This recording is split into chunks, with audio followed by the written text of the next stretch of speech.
ઉનાળાની શરૂઆત સાથે જ ગુજરાતના હવામાનમાં મોટા ઉલટફેરના સંકેતો મળી રહ્યા છે। જાણીતા હવામાન નિષ્ણાત અંબાલાલ પટેલે આગામી 3 મહિના માટે ડરામણી આગાહી કરી છે। કાળઝાળ ગરમી વચ્ચે લોકોને માવઠાનો માર સહન કરવો પડી શકે છે।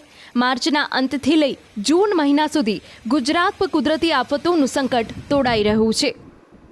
आज लगभग देशना उत्तरीय पर्वतीय प्रदेशों में एक पश्चिम विक्षोभ आवेल है, जेनी गतिविधिना कारणे देशना उत्तरीय पर्वतीय प्रदेशों में हिमवर्षा थवानी शक्यता रहेशे।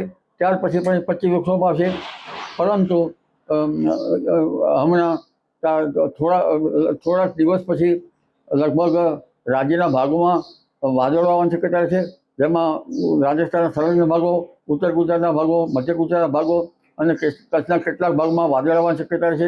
ક્યારેક છાંટા સુધી થઈ શકે, પરંતુ એક મજબૂત પશ્ચિમ વિક્ષોભ લગભગ તારીખ 26મી માર્ચ બાદ આવવાની શક્યતા રહેશે અને ત્યાંની અસર ધીરે ધીરે ગુજરાત પર લગભગ 29 માર્ચથી એપ્રિલની શરૂઆત સુધી થવાની શક્યતા રહેશે।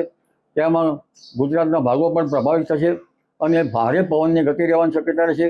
લગભગ 40 કિલોમીટર પર અવરના પવનો ફૂંકાવાની શક્યતા રહેશે અને ક્યારેક તો 50 કિલોમીટર ઉપરના કોઈ ભાગમાં શક્યતા રહેશે, પણ દેશના કેટલાક ભાગમાં 60થી 70 કિલોમીટર પર અવરના પવનો ફૂંકાશે।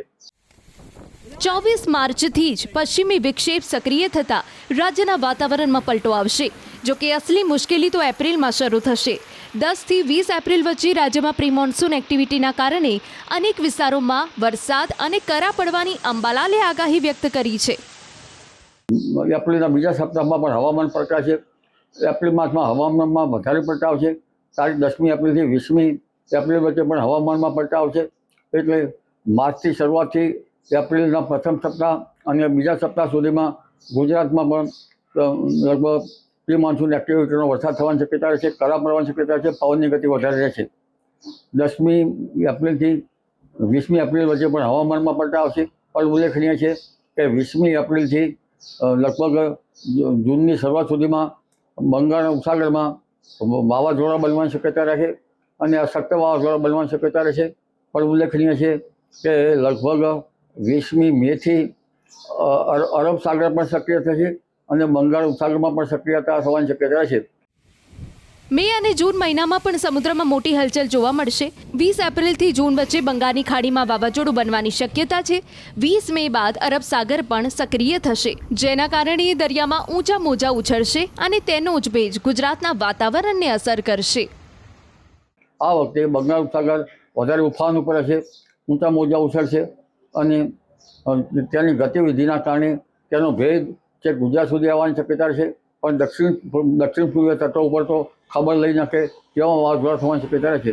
એટલે 20મી મે બાદ અરબ સાગર પણ સક્રિય થવાની શક્યતા રહેશે અને 20મી મેથી 20મી જૂન વચ્ચે અરબ સાગરમાં પણ ચક્રવાતો થવાની શક્યતા રહેશે। લગભગ આ ચક્રવાતની અસર જ્યારે ઓમાન તરફ જાય તો ગુજરાતમાં ઓછી થવાની શક્યતા રહેશે। 8મી જૂનથી દરિયામાં પવનો બદલાશે અને 20મી જૂન સુધીમાં પણ અરબ સાગર સક્રિય રહેવાની શક્યતા સાથે ભારે પવનની ગતિ, ઊંચા મોજા ઉછળવાની સાથે ચક્રવાતની કંઈક અંશે શક્યતા રહેતા વરસાદ થવાની શક્યતા રહેશે। આ વખતે વરસાદ વૃશ્ચિક નક્ષત્રમાં શરૂઆતમાં થવાની શક્યતા ગણી શકાય।